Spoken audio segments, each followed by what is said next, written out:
All right, so on number one here, we have to find the definite integral using the limit process, and so that would be the long way. So we need to kind of find a few things here. We need to find what delta x is equal to. Well, delta x is equal to b minus a all over n. So in our example here, this would be 1 over n. And then we also have to find x sub I, which is equal to, it's equal to a plus delta x times I. So in our example, this would just be I over n. Okay, so now we have to take this stuff and we have to plug it into the function, all right, and so we have the limit as n approaches infinity of the sum from I equals 1 up to n, and I'm not going to write all this out next time. And so then we have to take this guy here, or let's do this. This guy has to go in for the x there, and so that would mean we have, in parentheses, negative 2, and this would be I over n plus 3, and then all of this must be taken times delta x, so 1 over n. All right, so we do all the multiplication here, so we should end up with negative 2i over n plus 3, well, I guess 3 over n, and let's just go ahead and distribute that while we're at it to save some space. So it's I squared over n squared, or excuse me, negative 2i over n squared plus 3 over n. We'll take the sum of this and then find the limit at the end. All right, well, the sum of this can be figured out. Let's just leave the negative 2 over n squared. Sorry, it's a little tough to read here. Let's try that again. This would be n squared, and then times the sum of I, which is n times n plus 1, all over 2, and then we'll go plus 3 over n times the sum of 1 n times, which is n. All right, now we can start the cancellations. Those n's will cancel. This 2 cancels with that 2, and one of these cancels that there. So we should end up with negative n minus 1 all over n plus 3. Okay, now we need to find the limit of this as n approaches infinity. Okay, so we can use that trick of top heavy, bottom heavy, or even, and we see that both of these are to the first power, so that means they're even, so we can just grab their coefficients. So the limit of this is negative 1 plus 3, so we should get an answer of 2. Okay, so let's now, some of these should go just a little bit quicker. So looking at number 2, we're just going to use the power rule here. Well, the power rule for integration says you can just keep the 2 and we'll add 1 to the power. So that would be 2x to the third over 3 plus x to the second divided by 2 minus x to the first, and then plus some constant c. All right, number 3. Okay, let's change this to a 1/2 power, I suppose. So this would be 2 over 3x to the 1/2. Now, excuse me, this can be done, you can figure out what u is, let u equal 3x, but that does get kind of difficult. So let's just change this to being the square root of 3 times the square root of x, and then we can just say that this is, well, it's 2 over the square root of 3 times x to the 1/2 power. Whoop, that's a really bad 2. And then we can bring this up to the top, and so then we can go, well, it's just 2 divided by the square root of 3 times x to the negative 1/2.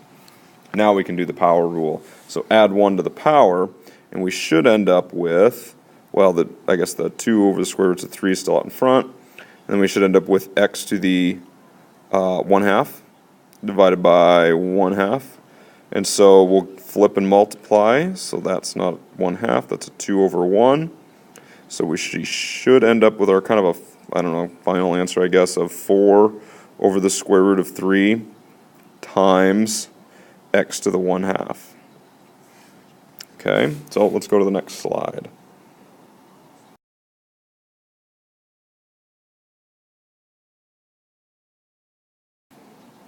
All right, so number 4. Okay, now I know this kind of looks like some of those substitution problems where you have to figure out what u is, but notice here they're separated with subtraction right there. So I don't have to do those types of rules. I can just do this the two integrations separately. So we'll just integrate 5 cosine of x. So we'll let the 5 stay out front. So it's 5. The integral of cosine is sine of x minus, and if we look up secant squared x, the integral of that is tangent x. So it's plus c. Okay, and if you're paying attention, if you were watching earlier, I do believe I forgot the plus c on the slide before that, and I do apologize for that. All right, so we keep on going here. We should go to number 5, and let's see. All right, now this one does take a u, so let's substitute here. Let's let u equal, there it is, x cubed plus 3. And so then du is equal to 3x squared dx. Okay, so I have almost everything, but I have this extra 3 here. So let's just divide it off. So now we have that du over 3 is equal to x squared dx. Now perfect. So now I can substitute these things into here and here. All right, so that means we'll end up with the integral, and we'll have u to the 1/2 power times du over 3, and so sorry, the integral of that. And now I'm just going to take this and just slide it out in front just to make it a 1/3, and now that's gone. And now I can just multiply by the 1/3 at the end, so it's just 1/3. Power rule says this would be u to the 3/2 over 3/2. So we'll flip and multiply here, and we should end up with, let's see, that cancels and makes this a 2/3, excuse me, that's a 2/3. So we should end up with 4/9, and substituting u back in for x cubed plus 3 to the 3/2 plus c.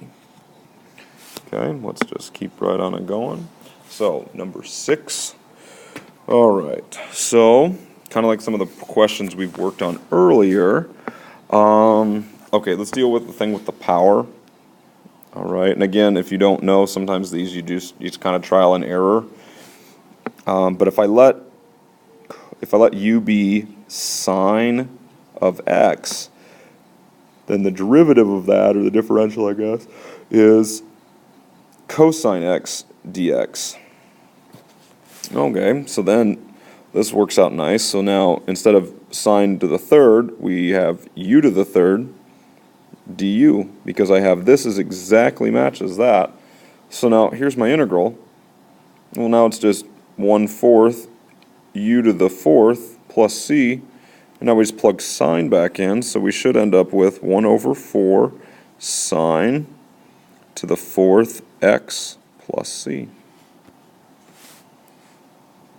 And let's go to the last one on this slide here.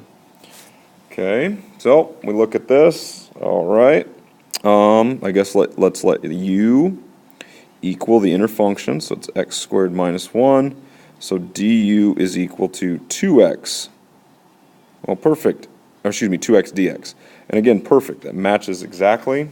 So that means we just need to find the integral of u to the 3rd du, well, that's just using the power rule. It should be 1/4 u to the 4th plus c.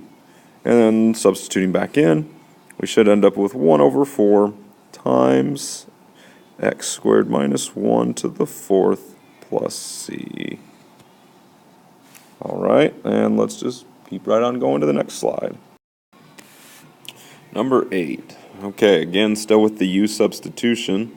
Let's let u equal 4x squared plus 3. Well, the derivative of that is equal to 8x, okay, dx. All right, so we're missing an 8, so let's just divide by 8. Okay, so those cancel, so that means I can take this and plug it into here, but then I'm still going to get left over with an 8, which will be fine. So now I have the integral of u to the 3rd du over 3, or excuse me, over 8, sorry. So we'll take that and we will slide that in front here, so that goes away. We'll put a 1/8 out in front. And now we can find the integral of this guy. So that would be 1/8 times 1/4 u to the 4th plus c. Okay, so I should end up with, let's see, 1/32 times 4x squared plus 3 to the 4th plus c, like that. Okay, number 9. All right, number 9, a little bit trickier, because if we let u equal x plus 2 and we find its derivative, we get that the derivative is just equal to dx. Okay, well, we have that, but I still have that guy. So what I need to do is I need to solve for x. So if u equals x plus 2, that means x equals u minus 2. Now we can substitute everything out. So instead of x, we have u minus 2, and then we have times u to the 1/2 du. Okay, now I do need to distribute that, so I have the integral of u to the 3/2 minus 2u to the 1/2 du. Okay, now we can integrate. So I have u to the 5/2 over 5/2 minus 2u to the 3/2 over 3/2. Okay, so we'll flip and multiply these. So this is 2/3 and this is 2/5. All right, now we'll substitute u back in. So I should end up with 2/5, so if I have enough space here, x plus 2 to the 5/2